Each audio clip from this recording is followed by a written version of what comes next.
Hebreus, capítulo 8. Amém? Jesus, ele é o ministro, ele é o mediador, ele é o elo da nova aliança. Lembra que na última semana nós falamos sobre a nova aliança? Eu expliquei a vocês o conceito de Brit Hadashah. Vocês lembram o que é Brit Hadashah? Calma, não vou cobrar que ninguém fale hebraico aqui. Antigo Testamento é a Tanakh. Nova aliança, exatamente, o Novo Testamento. Então, nós vemos que os textos prescritivos, em sua maioria esmagadora, para a gente, para a igreja, está no Novo Testamento. Está no que nós conhecemos como Novo Testamento, que é a nova aliança que Cristo estabeleceu por nós. Na antiga aliança, as pessoas seguiam Na antiga, seguiam a lei. Na nova aliança, as pessoas seguem a Cristo, ok? Vou repetir, vou fazer um briefing com vocês aqui, que eu acho que o pessoal está meio perdido. Não tem problema não, a gente volta. Na antiga aliança, as pessoas, gente, ao longo da história, eu já perguntei isso para vocês, vou perguntar de novo. Como as pessoas no Antigo Testamento eram salvas? Pela fé no quê? Pela fé no quê? No Cristo que haveria de vir. Ao longo de toda a história, desde Gênesis 3,15, Deus fez a promessa. A primeira vez que Deus faz a promessa sobre um Redentor está lá em Gênesis 3,15. Quando Deus ele promete à serpente, prefigurando ali a pessoa de Satanás, que da semente da mulher, e a gente vê lá em Lucas 1 isso se cumprindo, da semente da mulher, porque o homem não teve participação na concepção de Jesus. Gênesis 3,15 nós vemos, da semente da mulher brotará tu vai até ferir o calcanhar dele, mas ele vai te pisar a cabeça. Essa é a promessa de alguém que restauraria o elo do homem com Deus. Já que o diabo e o pecado causaram esse elo, agora Deus faria da semente da mulher brotar que restauraria essa comunhão. Ok? Então, toda a Bíblia nós vemos, na Torá, na lei, nos escritos, nos profetas, nós vemos que a promessa sobre Cristo ela vai pulando de geração para geração, de geração para geração, e os judeus estavam esperando o Messias Salvador. Tanto que os judeus que não são messiânicos, o que é isso? Os judeus que não se converteram ao cristianismo, até hoje eles estão esperando o Messias. Os judeus esperavam o Messias. Então a salvação sempre foi pela fé no Messias que havia de vir. Lembra de Abraão? Em Gênesis capítulo 15, Deus vira para Abraão e fala assim, vai lá fora, e quando as estrelas do céu Aí teve um miserável, vou abrir um adendo aqui rapidinho, para falar que ele era uma estrela. Sabe por que ele era uma estrela? Porque ele é descendente de Abraão. E o descendente de Abraão, Deus falou para Abraão, vai lá e conta as estrelas que pode contar. É óbvio que Abraão não contou, porque ele não podia contar. Assim será a tua descendência, está vendo? Nós somos estrelas. É um negócio desse que a gente tem que ouvir pela cara. Mas, enfim, a pior aula de hermenêutica da história de todos os tempos. Mas voltando para cá. Assim será a tua descendência. E Deus prometeu um descendente a Abraão. E quando Deus prometeu esse descendente a Abraão, Deus não estava falando de Isaac. Não estava falando de Jacó. Não estava falando de José, de Judá. Deus está falando de Jesus. Da descendência de Abraão viria o Messias. Ok? Até aí está todo mundo comigo? Amém. Até aqui nos ajudou o Senhor? Vamos embora. Então, as pessoas, a partir de Abraão, na verdade, a partir de Gênesis 3,15, que é a primeira promessa, mas isso ganha força em Abraão, as pessoas começam a esperar o Messias. As pessoas começam a esperar o Cristo que havia de vir. Messias e Cristo é a mesma coisa, significa ungido ou enviado, tá? Messias é em hebraico, Cristo é em grego, é a mesma coisa. É igual Saulo e Paulo. Você já ouviu alguma vez que Deus trocou o nome de Saulo para Paulo? Já ouviu isso? Não é verdade. Saulo era o nome dele, judeu, e Paulo era o nome romano. Por que Paulo começou a ser chamado mais de Paulo e não de Saulo? Porque ele estava usando a sua nacionalidade, ele tinha dupla cidadania, ele estava usando a sua nacionalidade romana para conseguir maiores privilégios em tribunais, para conseguir entrar e sair de cidades. Então Paulo começa a usar a sua identidade romana, mas ele tinha dupla cidadania, ok? Deus não trocou o nome de Saulo para Paulo, isso é uma falácia. Oi? Também não caiu do cavalo. Assim, cavalo, primeiro ponto, o cavalo não era animal de viagem, cavalo era animal de guerra. Então, se viajava em jumentos, quando não em camelos. mas camelos era para travessia de deserto. E Paulo estava entrando numa cidade. Possivelmente, se ele estivesse usando o animal, seria um jumento. Ok? Aí tiver um jumento caindo de outro jumento. Aí ele levantou restaurado. Mas enfim, eu ia falar sobre o que eu estava meditando esses dias, porque eu estava... Foi ontem, terça-feira, né? Eu estava refletindo em Atos... Não, segunda. Eu estava refletindo em Atos 9, revisitei esse texto. Aí cheguei em casa e conversei com a Paloma algumas coisas sobre esse texto. Mas a aula não é sobre Atos 9, é sobre Hebreus 8. Vou deixar esse gostinho de quero mais, mas é uma coisa muito legal. Não, vou falar só uma. Não, vou falar não, tô brincando. Vamos lá. Então, irmãos, o que está acontecendo aqui no livro de Hebreus? Para a gente recapitular aqui e começar a nossa aula, que eu acredito que será bem rápida, não será longa e chata. As pessoas, os hebreus, eles estavam sendo pressionados a retornar para o judaísmo. Por quê? Por causa da perseguição. Então, todos eles estão sendo pressionados a abandonar a fé no Messias, que agora já veio, e retornar à prática judaica. E aí, o escritor aos Hebreus explica que se eles fizessem isso, se abandonassem o Cristo para voltar para a prática judaica, seria um retrocesso. Seria como você aprender a andar e resolver voltar a engatinhar. Sabe? Você já é um adulto, já anda como um adulto, é um bípede e quer voltar a ser um quadrúpede. É um retrocesso, é como se você agora tivesse a casa e preferisse voltar para a maquete. E aí, como que o autor aos Hebreus faz isso? Ele vai comparando Cristo com todas as coisas que eram importantes na religião judaica.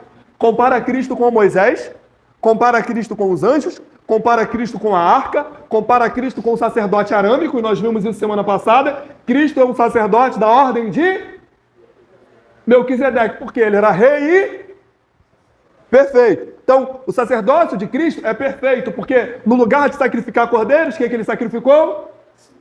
Então, o sacerdócio de Cristo é superior ao sacerdócio arâmico. E tudo o que era importante para os judeus, para a religião judaica, o autor aos Hebreus vem mostrando que Cristo é superior. E todas essas coisas são a sombra de Cristo. Faz sentido eu conversar com você olhando para a sua sombra? Uma vez que eu estou vendo você, não faz sentido olhar para a sua sombra. É o mesmo sentido que o autor aos Hebreus está aplicando ou implicando aqui. Todas essas coisas são sombras de Cristo. Cristo é maior que o sábado. Cristo é o nosso sábado, ele é o nosso descanso. Cristo é maior que Moisés. Estão lá no Monte da Transfiguração, em Mateus 17. Pedro vê Moisés e Elias e Cristo fala, bem, vamos fazer uma tenda para Moisés, vamos fazer uma tenda para Elias e vamos fazer uma tenda para Cristo. Aí Deus responde, esse é o meu filho. A ele ouvi. Não é Moisés, não é Elias, é o Cristo, é Jesus. Então, a partir de agora, vocês seguem Jesus. E eu não estou falando de um abandono da lei, não é isso, tá? E aí tem o pessoal que é meio liberal, a gente não precisa da lei, precisa sim. Ok? A lei é o aio, segundo Paulo disse aos Gálatas capítulo 3, verso 24, a lei é o condutor que nos leva até Cristo. Se não tivesse lei, você não ia entender que precisa de um Salvador. A lei serve para te mostrar o quanto ruim você é, assim como eu sou, e que todos nós precisamos de um Salvador. Amém? Você tem noção, gente, como é que estava a perseguição? Uma mulher judia, ela podia abandonar o seu marido caso ele não quisesse retornar à prática judaica, caso ele quisesse ser um adepto do cristianismo. Em Atos capítulo 9, vai chamar esse povo de os do caminho. Já ouviu esse termo? Os do caminho? Esse termo, gente, eu amo esse termo. É maravilhoso. E aí tem duas interpretações. Ô Alice, como é que é, minha filha? Tem duas... Está desabafando. Tem duas interpretações muito famosas. A segunda é que eu concordo mais. A primeira é que Jesus Cristo disse que ele é o caminho, mas eu não acho que Roma e os judeus iam identificar isso. E a segunda é que as pessoas viviam peregrinando. Então, pela peregrinação, eles viviam no caminho. Por isso que eles eram chamados da seita do caminho. Ah, esses aí são os do caminho. Então, essa galera do caminho aqui estava sendo pressionado a voltar para a vida antiga. Por causa de perseguição, por causa de morte, por possível abandono familiar. É tipo assim, cara, se tu não abandonar isso aqui e voltar para a tua vida antiga, tu vai perder a tua esposa. Se tu não abandonar isso aqui e voltar para a tua vida antiga, tu vai perder negócio. Se tu não abandonar isso aqui e voltar para a tua vida antiga, tu vai perder o emprego. Se tu não abandonar isso aqui e voltar para a tua vida antiga, irmão, a estratégia do nosso adversário não mudou até hoje. Até hoje, ele tenta nos pressionar para que nós abandonemos a nossa fé em Cristo. Até hoje. Nada mudou. Mas a gente continua de pé, graças a Deus. Até aí está todo mundo comigo? Até aqui nos ajudou o Senhor? Amém. Então, no capítulo passado, nós vimos que o sacerdócio de Cristo é da ordem de Melquisedeque. E por isso, ele é maior do que o sacerdócio arâmico. Por quê? Porque Abraão era o quê de Levi? Quer fazer a escadinha? Vamos lá. Quem é o nome do pai de Levi? Nome do pai de Levi? Jacó. Nome do pai de Jacó? Isaac. Nome do pai de Isaac? Abraão. Então é Abraão, depois Isaac, depois Jacó, depois Levi. E os sacerdotes eram da tribo dos levitas. Então Abraão era bisavô de Levi. E Arão, ele vem da linhagem levítica. Aí, o autor aos Hebreus faz o seguinte ponto. Ele apresenta da seguinte forma. Se Abraão, que é maior do que Levi, é menor do que Melquisedeque, o que nós vamos dizer de Levi? Já que Cristo é igual a Melquisedeque, é da ordem de Melquisedeque. Então, se Abraão é maior do que Levi e menor do que Melquisedeque, Cristo é da ordem de Melquisedeque e maior do que Melquisedeque. Então, Cristo é maior do que todo o sacerdócio levítico. É isso que ele está defendendo. Porque o sacerdócio levítico era algo muito defendido pelos judeus. Tá? O sacrifício de pecado, o sumo sacerdote entrar no Santo dos Santos uma vez por ano e oferecer o sacrifício no dia do perdão, no Yom Kippur. Tudo isso era muito valorizado pela religião. A religião judaica é uma religião muito dogmática. E tem instruções que o próprio Deus deu para eles. Mas deu para eles, gente, porque todas essas coisas apontavam para uma. Todas essas coisas apontavam para o Cristo. Só que como o Cristo veio sem beleza nem formosura, como Cristo veio sem nenhum atrativo físico, financeiro, como Cristo veio sem nenhum poder bélico para libertar o povo das garras de Roma, o povo não quis aceitar esse Cristo. Mas vamos para a história? Está todo mundo comigo, gente? Até o final vocês vão engrenar, eu tenho certeza. Vamos lá. Vamos fazer a leitura completa, são apenas 13 versículos, depois a gente vem explicando, tá bom? Alguém pode fazer, por favor, essa leitura? Ora, o essencial das coisas que estamos dizendo é que temos tal sumo sacerdote que se assentou à direita do trono, na majestade do céu, como ministro do santuário, do verdadeiro tabernáculo, que o Senhor dirigiu, e não o homem. Pois todo sumo sacerdote é constituído para oferecer dons e sacrifícios. Por isso era necessário que também o sumo sacerdote tivesse o que oferecer. Se ele estivesse na terra, nem mesmo um sacerdote seria, visto que existiria aqueles que oferecem os dons segundo a lei. Estes ministram em figura e sombra das coisas celestiais. Assim como Moisés foi divinamente instruído quando esperava para construir o tabernáculo, pois Deus disse: tenha cuidado para fazer tudo de acordo com o modelo que foi mostrado a você no monte. Mas agora Jesus obteve um ministério tanto mais excelente, quanto é também mediador na superior aliança, instituída com base em superiores promessas. Porque se aquela primeira aliança tivesse sido sem defeito, de maneira alguma estaria sendo buscada lugar para uma segunda aliança. E de fato, repreendendo-os, diz: eis aí vem dias, diz o Senhor, eu firmarei nova aliança com a casa de Israel e com a casa de Judá, e não segundo a aliança que fiz com seus pais, no dia em que os tomei pela mão, para os tirar do Egito, pois eles não continuaram na minha aliança, e eu não dei atenção a eles, diz o Senhor. Porque esta é a aliança que farei com a casa de Israel, depois daquele dia, diz o Senhor. Imprimirei as minhas leis na mente deles, e as escreverei sobre o seu coração. E eu serei o seu Deus, e eles serão meu povo. E não ensinará jamais cada um ao seu próximo, nem cada um ao seu irmão, dizendo: conheçam o Senhor, porque todos me conhecerão, desde o menor até o maior deles. Pois, para com as suas iniquidades, usar misericórdia, e dos seus pecados jamais me lembrarei. Quando ele diz nova aliança, torna antiquada a primeira. Ora, aquilo que se torna antiquado, envelhecido está, prestes a desaparecer. Então, perfeito. Muito obrigado pela leitura. Vamos lá. Primeiro ponto aí, está lá no versículo 1. Cristo está assentado à direita de Deus. Hoje teve um debate lá no programa de César Cavalcante, eu não consegui acompanhar tudo, mas teve um debate, era sobre unicista e trinitário. Vocês conhecem esse termo? Unicista é aquele que não acredita no conceito da trindade, Pai, Filho e Espírito Santo. E o trinitário é o que acredita no conceito de Pai, Filho e Espírito Santo. Eu não consegui pegar o debate todo, mas tem uns versículos da Bíblia que ficam bem evidentes, que mostram para a gente de forma bem clara. Por exemplo, versículo 1 aqui, e é Lucas 22, verso 67 ou 69. Agora, não me lembro perfeitamente, que a Bíblia vai falar que Cristo está assentado à direita de Deus. Mas o autor aos Hebreus, ele fala o seguinte: ora, do que temos dito, e que temos um sumo sacerdote tal que está sentado no céu à destra do trono da majestade, ou que está sentado do lado de Deus. Cara, seria incoerente ele escrever dessa forma se Deus não fosse 3 pessoas em um. E como assim Jesus está sentado do lado de Deus? Como assim se Jesus... Não faz sentido. Você consegue compreender o meu raciocínio? Como que Jesus está sentado do lado de Deus se só tem o trono de Jesus ali? Na cabeça do unitário seria isso. Do unicista seria isso. Mas nós, como cremos na Trindade, eu acho que todo mundo aqui crê na Trindade, o texto de Hebreus, capítulo 8, verso 1, não é um problema para a gente. Agora, o que talvez seja um problema para a gente é o versículo 2, que a Bíblia vai dizer que Jesus ele ministra no tabernáculo, não erguido por mãos humanas, e sim pelo próprio Deus.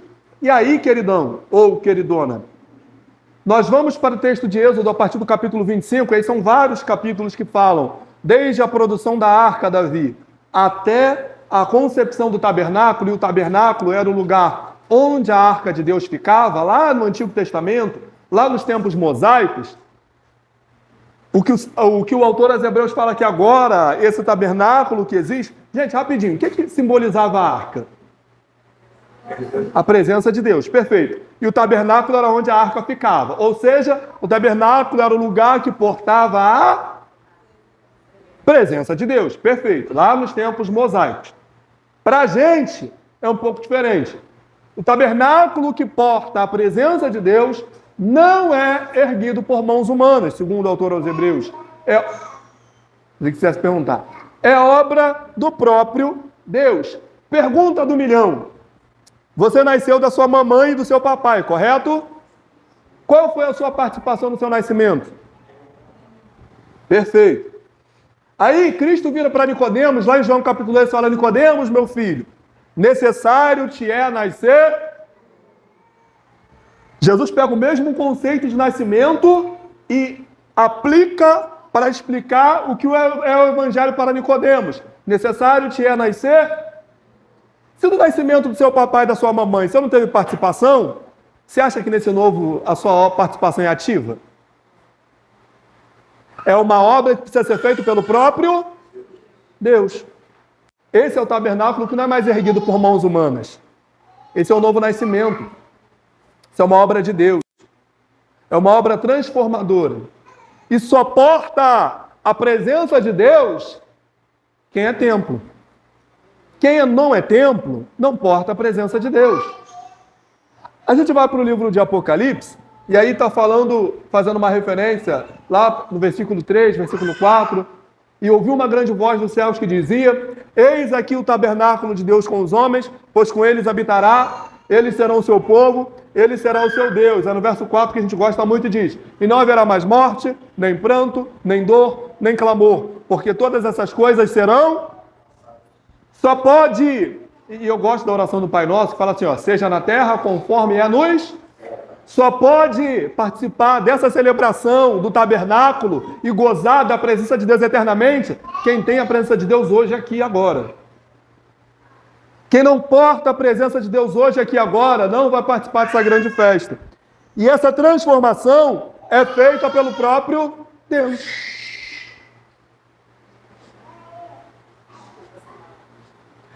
Eu só estou rindo. Não é meu filho. Por enquanto só posso rir. Mas a Alice sempre participou das aulas. Sempre que ela veio, ela contribuiu. A Alice está tentando entrar na escala. Tem que organizar essa agenda aí. Vamos continuar, gente? Até aqui nos ajudou o Senhor? Aí do verso 3 ao verso 7, o autor aos Hebreus ele vai continuar o mesmo conceito que ele está explicando no capítulo passado, nós vimos. A primeira aliança, ela não era perfeita. Mas ela não era perfeita, gente, não é por causa da lei. Se você ler o Salmo 119, a lei é perfeita, a lei é maravilhosa. A lei, eu não lembro o Salmo, acho que é o Salmo 19. Salmo 19 vai tratar a lei do Senhor como... São 7 termos que se usa. Salmo 119 também. Eu não lembro agora, mas são estatutos, no Salmo 119 também. Estatutos, preceitos, mandamentos, lei, juízo, e agora eu esqueci. Mas é mais ou menos isso aí, que eu não vou lembrar de tudo agora, não anotei isso aí. Mas a lei do Senhor, ela é perfeita. A lei do Senhor é perfeita e revigora a alma. Os mandamentos do Senhor são justos e esse salmo é maravilhoso. E está exaltando a lei do Senhor. Aí Paulo, quando ele vai explicar esse conceito, a gente vai lá para Romanos 7, o capítulo 1, do versículo 1 ao versículo 4, Paulo dá o exemplo do casamento. E Paulo fala assim, ó, uma mulher, ela é ligada ao seu marido até o dia que ele morrer. Mas o dia que ele morre, ela deixa de se ligar com esse marido, pode se casar com outro. Só que nessa história, a mulher é o povo e o marido, que é perfeito, é a lei. Nessa história, quem morre não é o marido. Nessa história, quem morre é a mulher. E quando ela morre, gente, eu gosto do exemplo do Hernani Dias Lopes, que ele fala, imagine um homem perfeito. Um homem que abre a porta do carro para você. Um Rodrigo Hilbert, que planta o alface que vocês comem, que produz a maionese que vocês vão botar no pão que ele fez, que conserta o trator dele. Eu não tenho um trator. O cara tem um trator. O que faz uma casa na árvore para os filhos. Irmão, não consegui amassar o quarto do meu filho até hoje. E o cara faz uma casa na árvore para os filhos. Imagina o Rodrigo Hilbert, só que o Rodrigo Hilbert de Jesus. Um homem maravilhoso. Assim era a lei, perfeita, santa, imaculada. E agora? A mulher é destrambelhada. Erra todo dia. Mete os pés pelas mãos. Como diria um termo que tem aí fora, vacila mais do que bebe água. Esse era o casamento do povo com a lei. A lei pode morrer? Não. Ela é perfeita. Quem morre? O povo. A mulher. Só que aí você pode pensar, caramba, esse exemplo de Paulo não faz sentido. Porque a mulher vai voltar a viver, ela tem que voltar para o mesmo marido. Só que não. Por quê? Porque agora quando passa a nascer, não é mais aquela antiga pessoa. É uma pessoa diferente. Enquanto você for a mesma pessoa, você ainda está casado com seu marido antigo, a lei. Você só é casado com Cristo se você for nova criatura. Porque todos que estão com Cristo, aquele que está com Cristo, nova criatura é. As coisas velhas se passaram e tudo se fez novo. Então, o nosso casamento com a lei acabou no dia que a gente morreu com Cristo. O que disse Paulo em Gálatas 2:20? Já estou com, agora vivo não mais, mas Cristo vive em, e a vida que eu vivo agora, vivo na fé do Filho de Deus. Acabou. Samuel antigo morreu, queridão. Você está vendo aqui é um Samuel novo. Não é 2 Samuel, é só um Samuel novo. Samuel antigo, ele não foi melhorado. Deus não me deu um retoque. Não tinha nada de bom, não tinha nada que prestasse. Ele arrancou tudo e fez algo novo. Essa é a obra que o Senhor faz dentro de nós. Amém? Alguém consegue abrir aí, por favor, 1 Timóteo 2,5?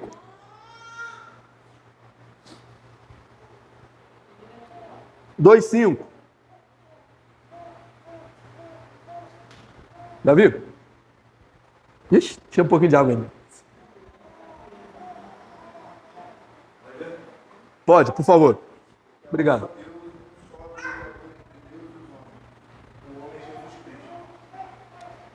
Só há quantos deuses? Um. É por isso, irmão, que não faz sentido o pessoal que tem medo de falar de mitologia grega. Irmão, aquilo existe. Zeus existe. Ulisses existe. Isso é bobagem, irmão. Não, não vou ver filme do Thor porque esse é demônio, meu Deus, está repreendido, ó, aqui, ó. Só há um Deus, irmão. Não, eu conheço, crente antigo. Tinha uma obra assim, da concorrência, sabe? Que ficava na encruzilhada. Ó, dá licença, hein? Vou mais, eu vou além, eu vou além. O demônio foi lá em casa, irmão. Irmão, pelo amor de Deus, só há um Deus. Só há um Deus. E mais, só há um mediador entre o Deus e os homens. E é Jesus Cristo, o homem.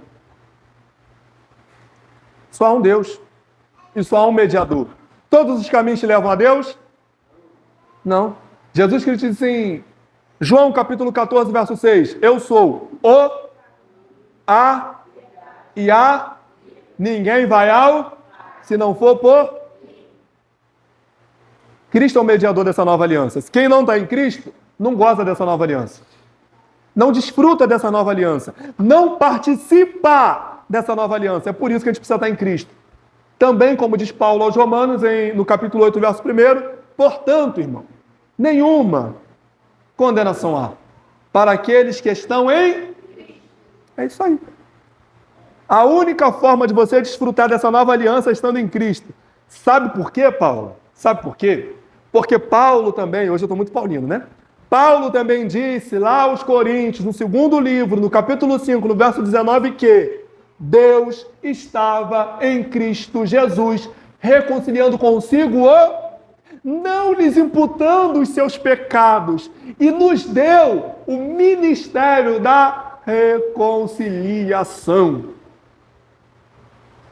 Essa é a obra de Cristo por nós. A antiga aliança poderia fazer isso? A lei consegue fazer isso? O sacerdote consegue fazer isso? Moisés consegue fazer isso? A arca consegue fazer isso? Guardar o sábado consegue fazer isso? Claro que não! Só Cristo pode nos religar a Deus. Você sabe o que significa, qual é a origem, a etimologia da palavra religião? Religião.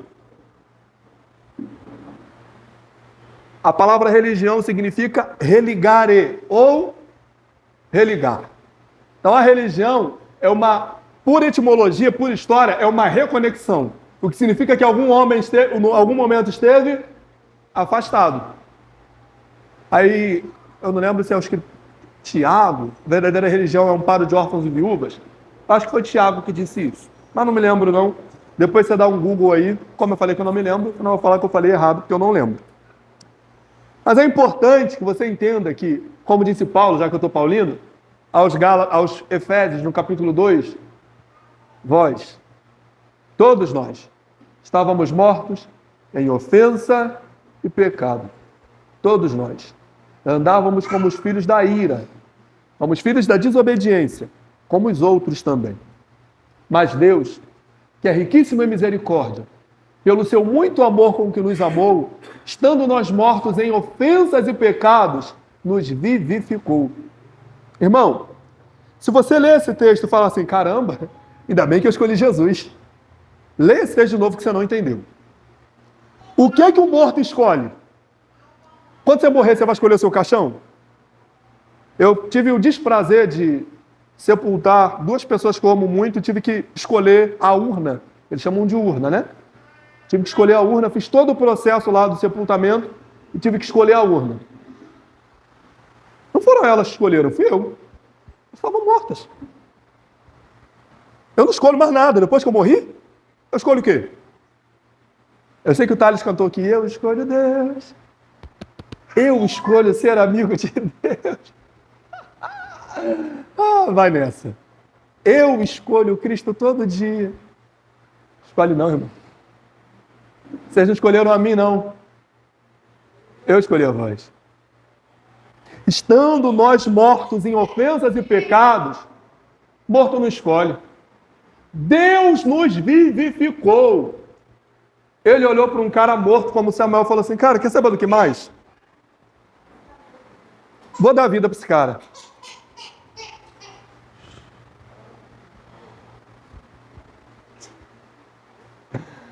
Deus olhou para pessoas mortas como cada um de nós. Falou assim, quer saber do que mais? Vou dar vida para vocês. Vocês escolheram viver? Não. Deus escolheu dar vida para vocês. Por quê? Por algum mérito? Não, Deus escolheu uma porque eu sou um cara legal, pô. Eu nem bato na minha esposa. Eu nem mato, eu nem roubo. Não, estava morto. Isso é graça. Isso é graça. E Cristo é o mediador dessa nova aliança. Só pode desfrutar disso quem está em... Vocês não estão atentos não, hein? Do versículo 8 ao versículo 12, que a gente está caminhando para o final, o escritor aos Hebreus repete um texto de Jeremias, que eu queria que você abrisse. Jeremias 31. Jeremias 31, 31. Parece até campanha de deputado federal. Jeremias 31, 31.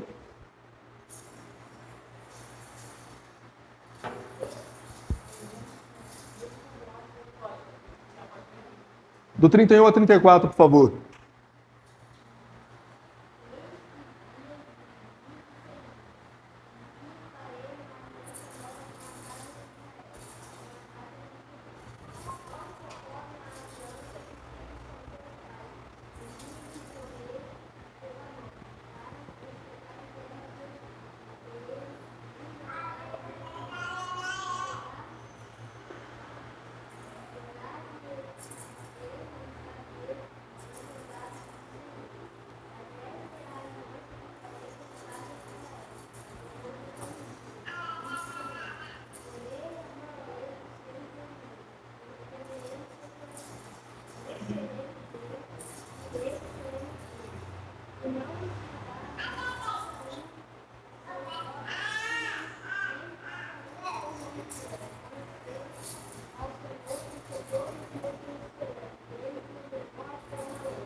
Se você ler o verso do 8 ao 12 do capítulo 8, você está vendo exatamente isso aqui.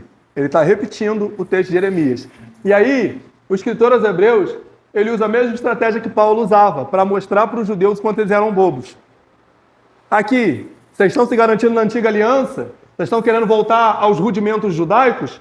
Presta atenção no negócio aqui, ó, que vocês não entenderam. Jeremias profetizou sobre isso aqui, ó.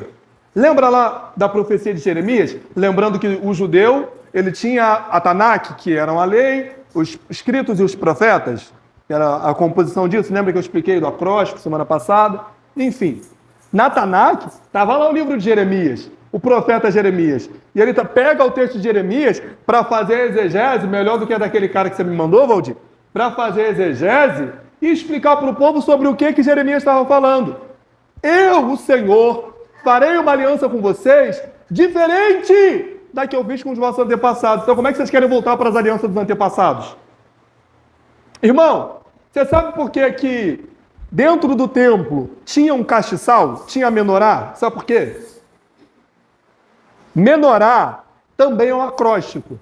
Menorá significa mais ou menos, aqui está a presença do Espírito de Deus. Mais ou menos isso aí. É um acróstico. Lembra do conceito de acróstico? Vou escrever, aí seria um acrônimo, né? Eu quero escrever a palavra, sei lá, não vem nenhuma palavra na minha cabeça. Carro. Carro. Aí carro, C de completo. A de automático. Jesus, automático, sempre precisando. R de rápido. Outro R de mais rápido ainda. A palavra menorá, ela forma um acróstico que significa aqui está a presença de Deus. Jesus foi assunto aos céus. Está com Deus. Antes de Jesus subir, o que ele falou para os discípulos? Eu vou. Mas vou mandar o... Que consolador é esse? Que habita onde? Beleza. Aí você chega na igreja, está o castiçal em cima do púlpito lá. O Espírito não está aqui. O Espírito tem que estar aqui. Mas a pessoa vê lá que no Antigo Testamento tinha um castiçal, então, pô, vou colocar um castiçal na minha igreja também, né? Tinha lá. Está vendo como todas essas coisas apontavam para uma nova aliança? Porque se o castiçal que simbolizava a presença de Deus estava no templo, quem que é o templo de Deus hoje? Então onde o Espírito Santo tem que estar, meu querido? E as pessoas queriam voltar aos antigos rudimentos. As pessoas queriam voltar às antigas práticas. E o autor das Hebreus falou assim, cara, o profeta Jeremias profetizou, eu não vou fazer com vocês uma aliança conforme os seus antepassados, eu vou fazer com vocês algo novo, algo diferente. Como é que é essa aliança? Diz o Senhor. Os seus antepassados quebraram a minha aliança. Só para você saber, tá? Quebraram a aliança. A gente continua quebrando até hoje. Mas esta é a aliança que eu farei com a casa de Israel depois daqueles dias. E que aliança é essa? Eu, Deus falando, tá? Eu vou pôr a minha lei no coração deles. Você gosta de tatuagem? Deus vai tatuar a lei dele no seu coração. Olha que letra bonita, dá para fazer uma canção. Deus vai tatuar a lei dele no seu coração. Sabe aquele salmo que diz que a palavra do Senhor eu escondi para não pecar contra eles? No coração? Deus vai colocar a lei no nosso coração. E aí não se trata de nós irmos cavar para ter essa lei. Não é um esforço nosso, é Deus colocando, vai que toma, está no teu coração. E aí Jeremias falou, não será necessário que os vizinhos preguem uns aos outros. Irmão, ninguém precisa chegar para mim e falar, Samuel, você não pode bater na paloma, porque a lei de Deus está no meu coração. Ele colocou aqui. Samuel, você não pode mentir, porque a lei de Deus está no meu coração. Samuel, você não pode roubar, porque a lei de Deus está no meu coração. Isso é um trabalho do Espírito Santo. Porque nós, por natureza, somos depravados, somos caídos. Lembra do conceito de depravação total? A terra é má e tudo aqui é maldade. Mas o Espírito Santo colocou a lei do Senhor no nosso coração. Por isso que os santos conseguem perseverar. Já entrei na tulipe. Muito bom, hein? Gosto muito. Depravação total, perseverança do santo, expiação limitada. Falamos disso na escola bíblica. Alguém vai em Ezequiel, capítulo 36, do 26 ao 28, por favor. Ezequiel 36, do 26 ao 28. 26 ao 28. Isso. Um novo coração que eu darei. Um novo espírito colocarei dentro de vós. E eu tirarei o coração de pedra da vossa carne e vos darei um coração de carne. E eu vos colocarei o meu espírito dentro de vós. E vos farei andar nos meus estatutos e guardarei os meus livros e os farei.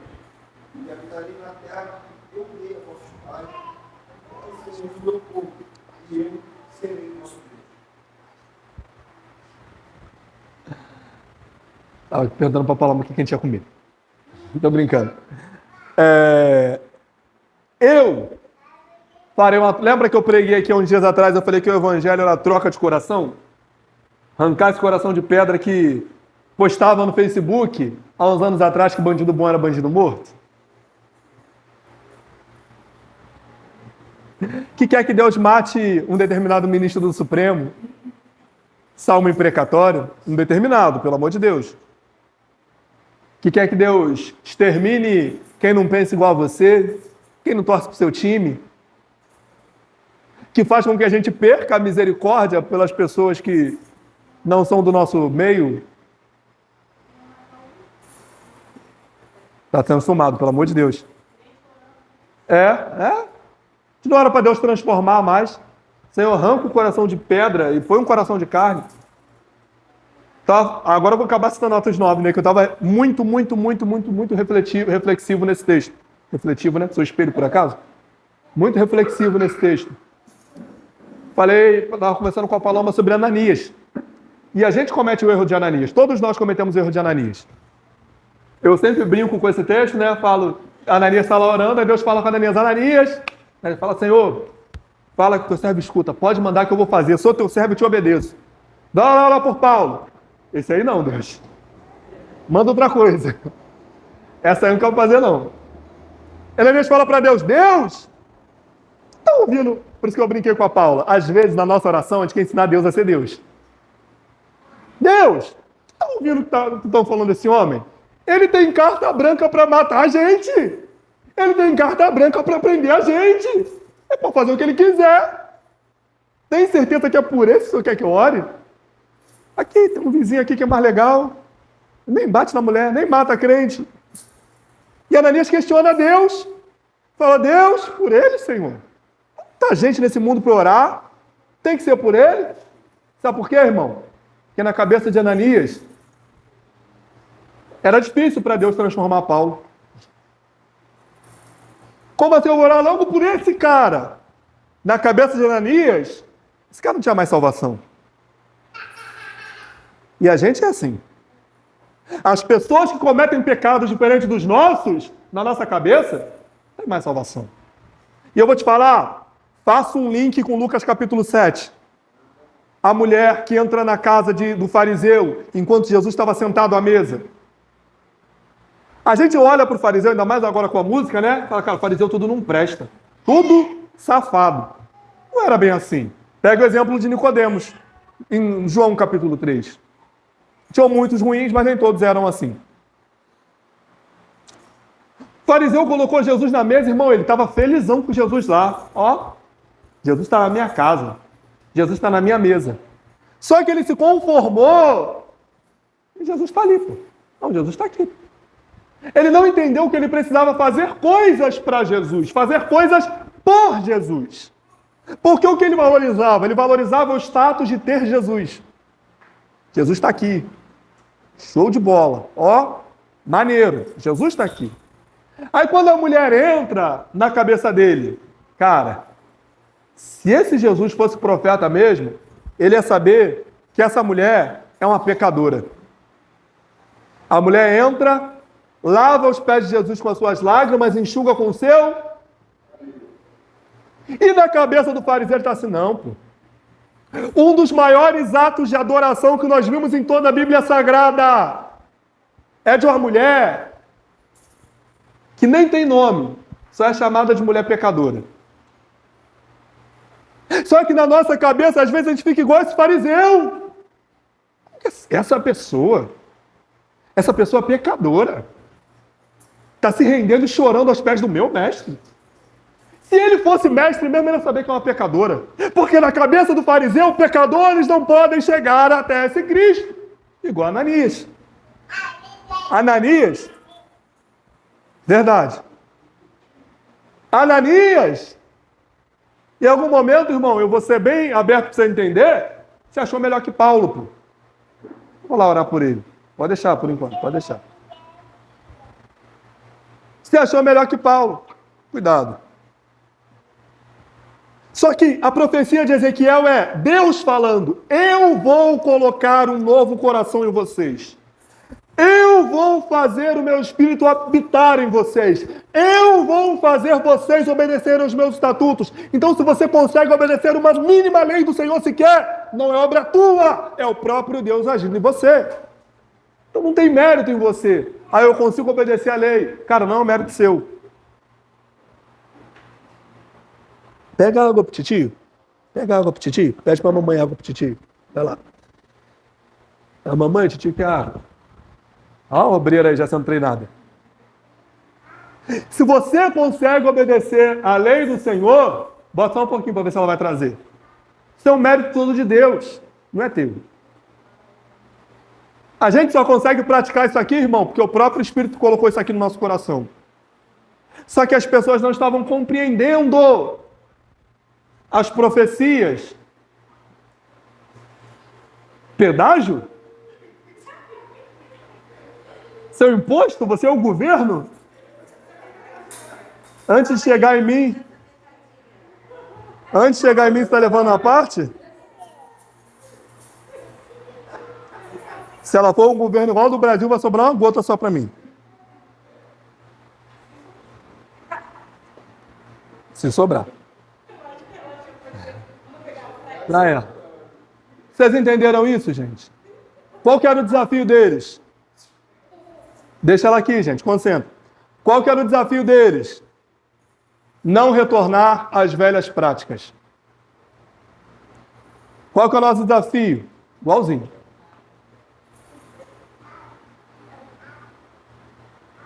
Ah, mas eu rodava a minha baiana, rodava no passado. Agora tu dobra o teu joelho e ora.